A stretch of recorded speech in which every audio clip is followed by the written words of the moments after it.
तो अब हम बात करते हैं यार एरा ऑफ मॉडरेट्स की बात कर चुके हैं, अब हम बात करेंगे about the era of militant nationalism. ठीक है, जो 1905 से 1909 तक की बात करेंगे। एरा ऑफ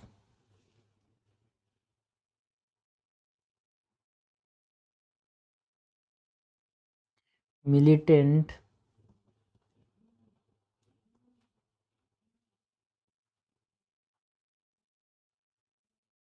नेशनलिज्म, जो कि 1905 से 1909 तक चला।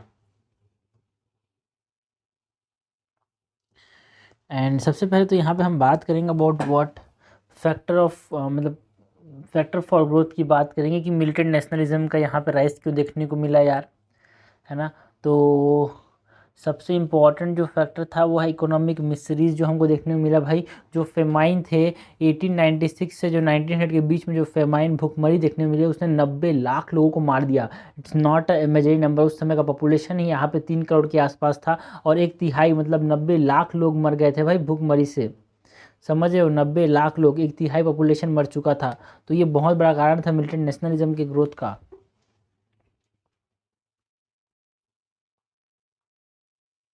Factors for growth.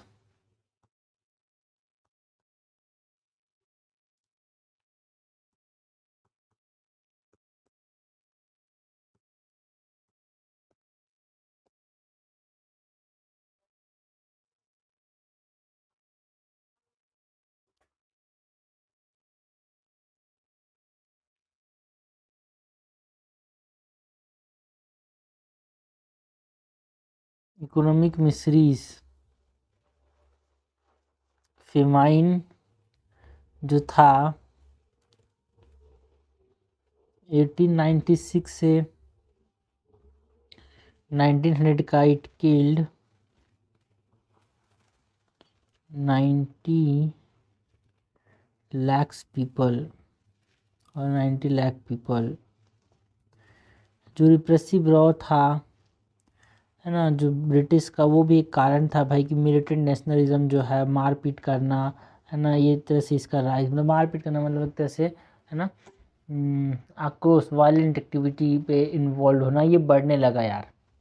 ठीक है, रिप्रेसिव लॉस की बात करें तो हम बात कर सकते हैं अबाउट दी 1892 का जो हमारे पास इंडियन काउंसिल एक्ट था, वो एक्सपेक्टेशन जो रखते थे वो फेल कर गए यार इसको देखते हुए। So Indian council act failed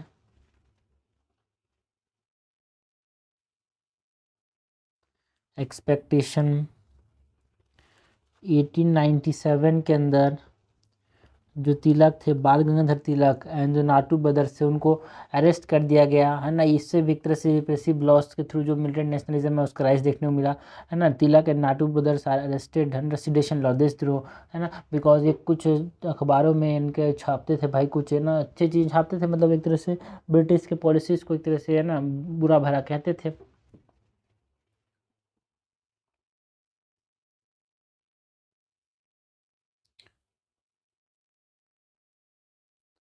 arrested under sedation laws. 1898 की बात करें तो 1898 में आईपीसी सेक्शन 124A एंड जो 156A है उसको और भी ज़्यादा स्ट्रेंथन किया गया।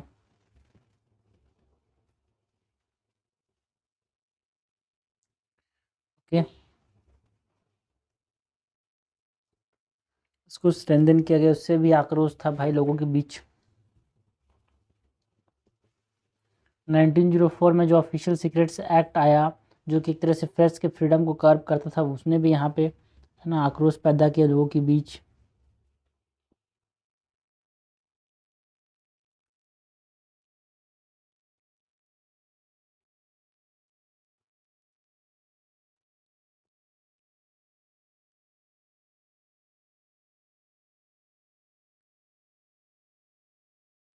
एंड 1904 में ही हमारे पास इंडियन यूनिवर्सिटीज़ एक्ट जो आया उसने गवर्नमेंट कंट्रोल को बढ़ा दिया भाई यूनिवर्सिटीज़ के अंदर।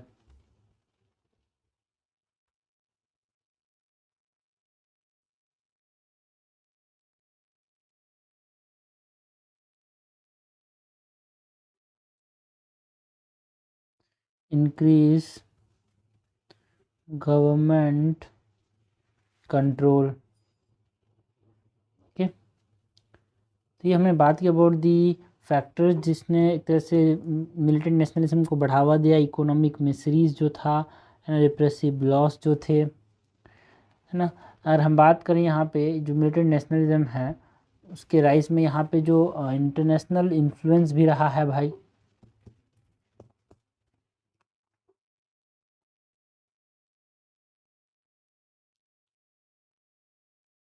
जो इंटरनेशनल इन्फ्लुएंस है वो भी एक इम्पोर्टेंट रोल प्ले करता है भाई।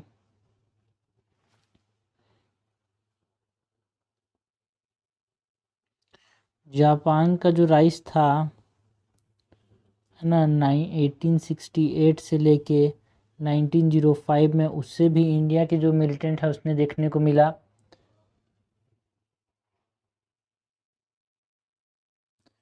It should what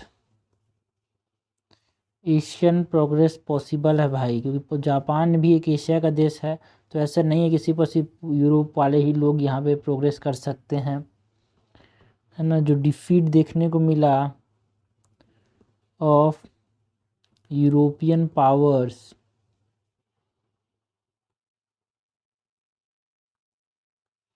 like Ethiopia versus Italy के अंदर, बोर वॉर्स में हमने देखा, जापान वर्सेस रसिया में देखा, ठीक है।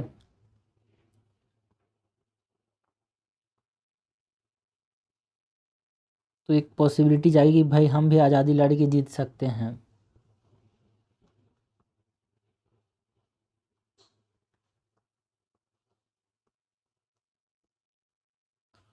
Bore wars from 1899 to 1902।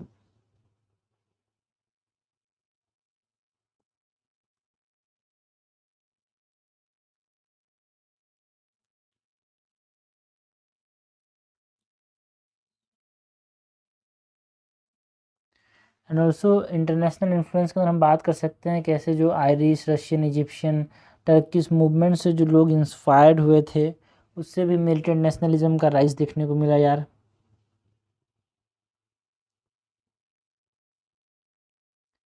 Inspired by Irish, Russian, Egyptian,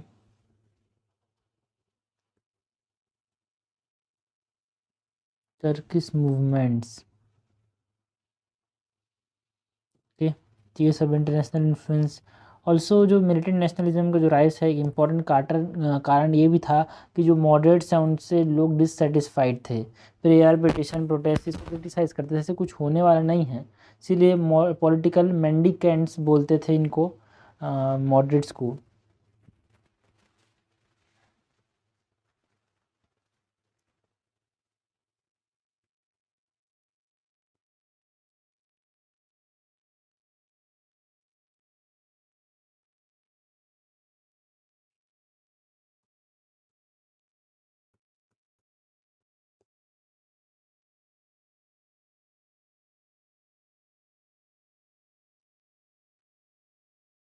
criticised moderates, जो 3 P's है, that is prayer, petition, protest, called moderates what? Political mendicants।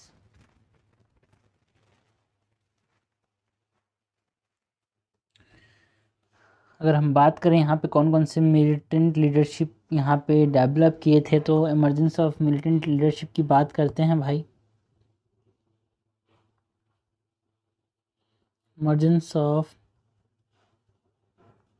Militant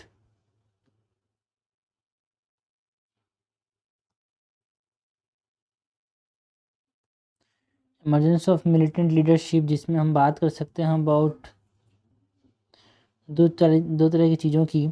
एक तो की लीडर्स कौन कौन से थे, एंड जो आइडियोलॉजी,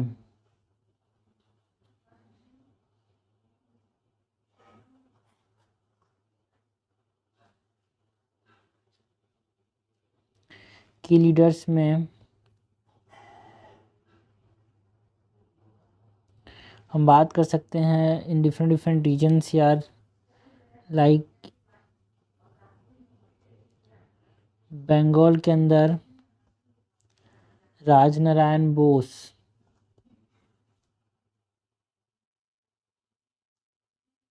एक इम्पॉर्टेंट मिलिटेंट लीडर्स थे। अश्विनी कुमार दत्ता,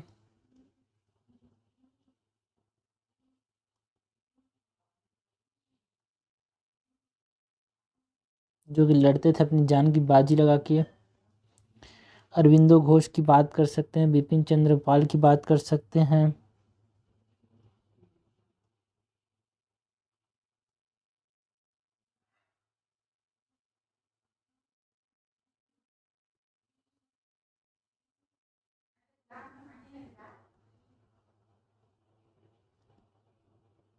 ये बंगाल के अंदर हम लीडर्स की बात की। और हम बात करें महाराष्ट्र के अंदर लीडर्स की, तो विष्णु शास्त्री चिंपुलकर एक इम्पॉर्टेंट मिलिटेंट लीडर थे।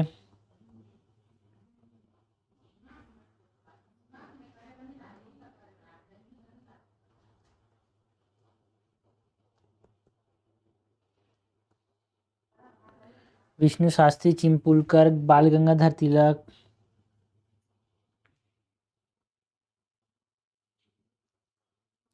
पंजाब के अंदर मिलिटेंट लीडर्स में हम लाला लाजपत राय की बात कर सकते हैं।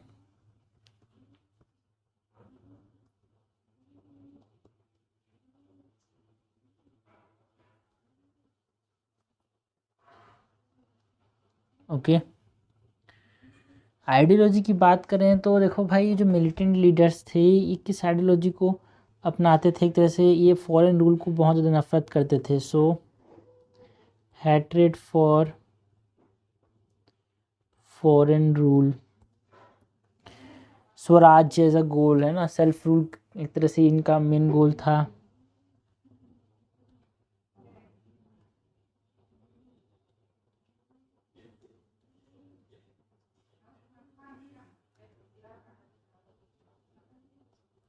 डायरेक्ट पॉलिटिकल एक्शन की ये बात करते थे।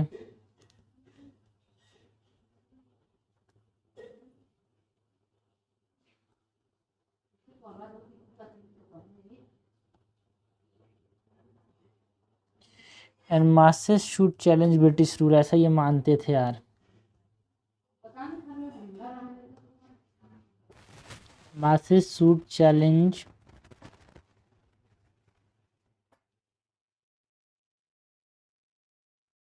British rule.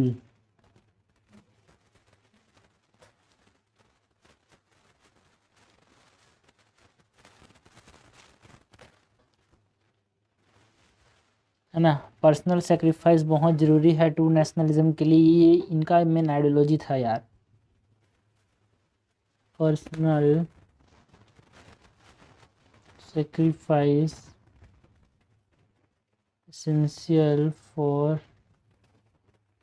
True nationalism.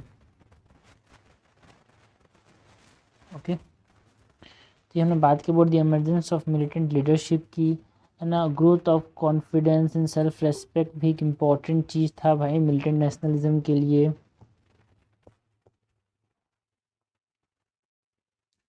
Growth of confidence and self respect,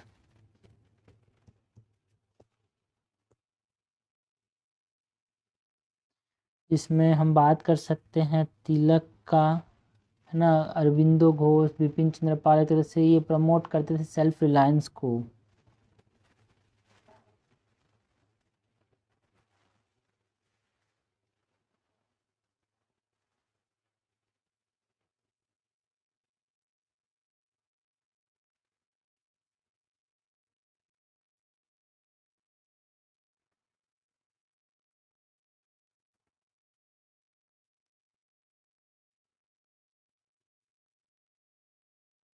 and masses had to be involve, ये ऐसा मानते थे, फॉर पर्सनल सेक्रीफाइस और for sacrifice and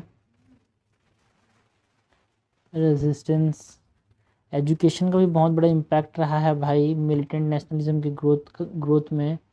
so impact of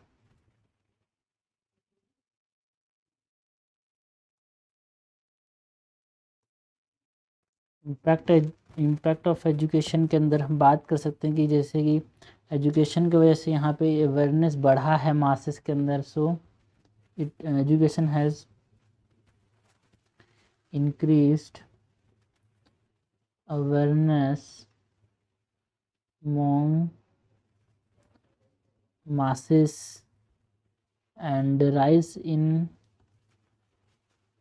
educated unemployment, जिसके वजह से यहाँ पे डिसकंटेंट देखने को मिला।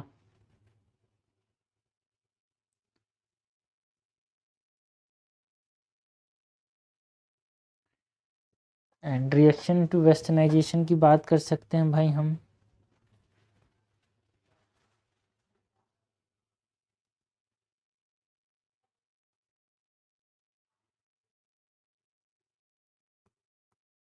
वो भी एक तरह से हमारे पास एक कारण रहा है मिलिटेंट नेशनलिज्म का, लाइक स्वामी विवेकानंद जो थे, ओके, बंकिम चंद्र चटर्जी या फिर स्वामी दयानंद की बात कर सकते हैं। उन्होंने इंडिया के पास्ट को ग्लोरीफाई किया।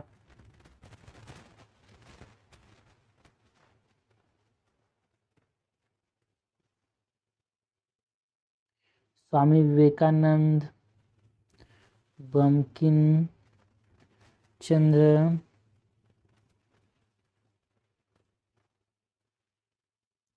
Chatterjee, Swami Dayanand Saraswati,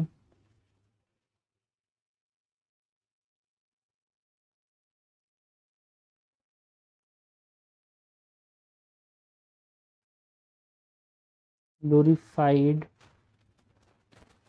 India's past.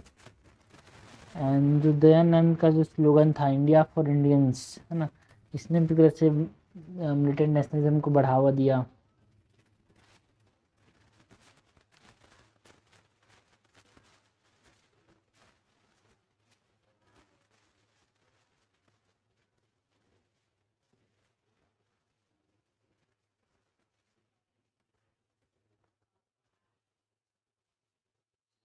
India for the Indians.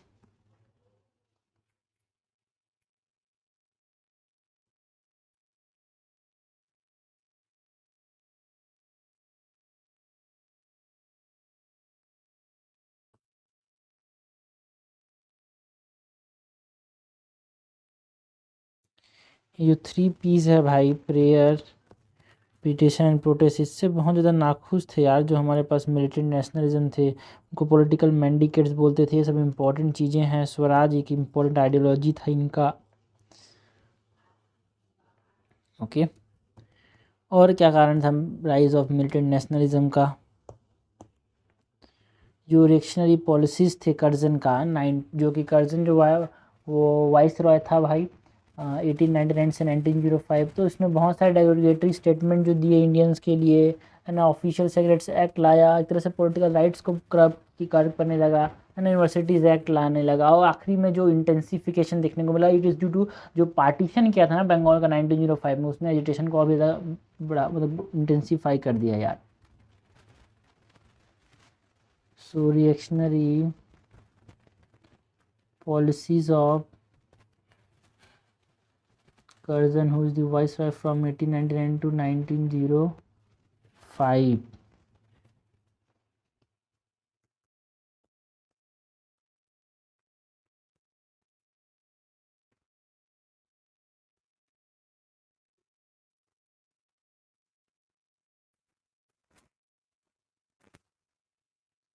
Derogatory statements on Indians, curbed political rights, like कौन कौन से एक्ट जिसने पॉलिटिकल राइट्स को कब किए भाई? ऑफिशियल सीक्रेट्स एक्ट, आप कुछ भी ऐसा चीज़ नहीं बोल सकते जो कि ऑफिशियल सीक्रेट हो, और इसमें किसी चीज़ को भी ऑफिशियल सीक्रेट्स ये बना देते थे और उस एक्ट के अंदर कार्यवाही कर देते थे। जो यूनिवर्सिटीज़ एक्ट है जिसने यूनिवर्सिटीज़ को रेगुलेट करना चालू कर दिया, तो वहाँ पे भी आप कुछ ऐसा चीज़ पढ़ा नहीं सकते जो कि आज़ादी के रिगार्डिंग चीज़ें हों। सो उससे भी एक तरह से आक्रोश बढ़ने लगा यार। और आखिरी में जो बंगाल का पार्टीशन हुआ 1905 में, है ना, जनरली ये हिंदू मुस्लिम के बेसिस में हुआ, है ना, तो इसने भी इंटेंसिफाई कर दिया एजिटेशन को।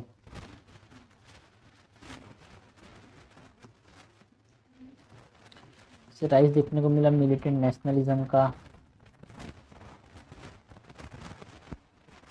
एंड हमने बात की about the train leadership and mass mobilisation की, इसने भी एक तरह से बढ़ावा दिया भाई।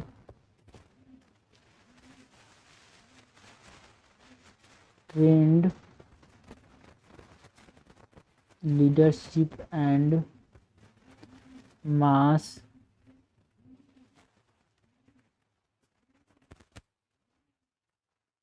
मोबिलाइजेशन।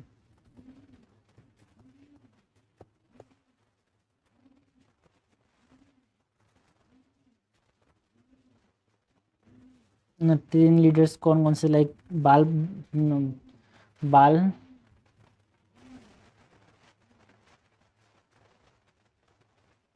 लाल बाल पाल की बात कर सकते हैं, ओके, तिलक, बिपिन चंद्र पाल,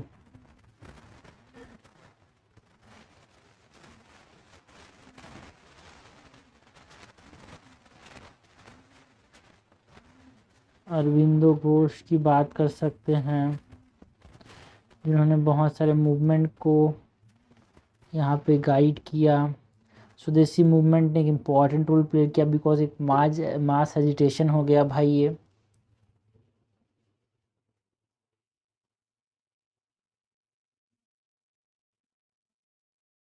स्वदेशी movement in 1905 to 1911 became a mass agitation, okay. तो ये हमने बात की रिगार्डिंग व्हाट, हमने बात की है एरा ऑफ मिलिटेंट नेशनलिज्म 1905 से 1909 तक। फैक्टर्स देखे जो कि हमने ग्रोथ जिसके इसके ग्रोथ का देखने को मिला यार, फैक्टर्स ने मिलिटेंट नेशनलिज्म का ग्रोथ कराया। इंटरनेशनल इन्फ्लुएंस की बात की, लाइक हमारे पास जो एशिया का जो प्रोग्रेस है पॉसिबल है, ये हमको कहाँ से समझ आएगा, जो जापान का एक तरह से राइज देखने को मिला 1869 से लेकर 1905 तक, है ना। तो वो सब यहाँ पे हमारे पास जो यूरोपियन पावर्स का डिफीट देखने को मिला, लाइक हम बात कर सकते हैं यूरोपियन डिफीट कहाँ पे हुआ, इथियोपिया वर्सेस इटली में इथियोपिया जीत गया, है ना। जापान और रशिया की लड़ाई में 1905 में जापान जीत गया भाई। तो ये सब चीज़ ने बताया कि भाई इंडिया जीत सकती है, इससे लोग भी जीत सकते हैं। तो मॉडरेट से उनके डिससेटिस्फैक्शन देखने को मिला, बोला कि देखो भाई आप ये प्रेयर्स कितने भी कर लो, पिटिशंस कितने भी कर लो, आप जीत नहीं पाओगे। तो पॉलिटिकल मैंडेकेट्स बोलने लगा इनको, है ना। तो फिर उससे वैसे मिलिटेंट नेशनलिज्म का लाइज देखने को मिला। बहुत सारे की लीडर्स थे, हमने बात की about in Bengal, in Maharashtra, in Punjab.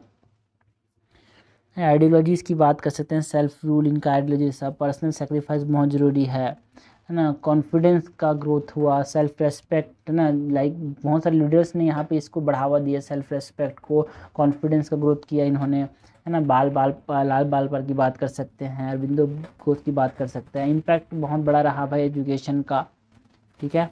हमारे पास वेस्टर्नाइजेशन का एक रिएक्शन भी था ये, है ना। लाइक दयानंद स्लोगन जो था, दयानंद सरस्वती ने जो स्लोगन दिया इंडिया फॉर इंडियंस, वो एक तरह से इन्होंने, है ना। यहाँ पे एजुकेशन बहुत बढ़ाया और एक तरह से नेशनलिज्म, जो मिलिटेंट नेशनलिज्म है उसका ग्रोथ में बहुत ज़्यादा हेल्प किया। लास्ट में जो कर्जन के जो एक्शनरीज पॉलिसीज थे, सबसे बड़ा इंपॉर्टेंट जो लोग योगदान था वो था जो बंगाल का पार्टीशन था ना 1905 में, उसने। एंड बहुत सारे ट्रेन लीडरशिप भी थे यहाँ पे, मास मोबिलाइजेशन जो करते थे, लाइक इन स्वदेशी मूवमेंट जो हमको देखने को मिला। तो ये सब बहुत इंपॉर्टेंट कारण था भाई मिलिटेंट नेशनलिज्म का, ठीक है। इसके बाद हम बात करेंगे about the swadeshi movement and then the partition और सूरत स्प्लिट।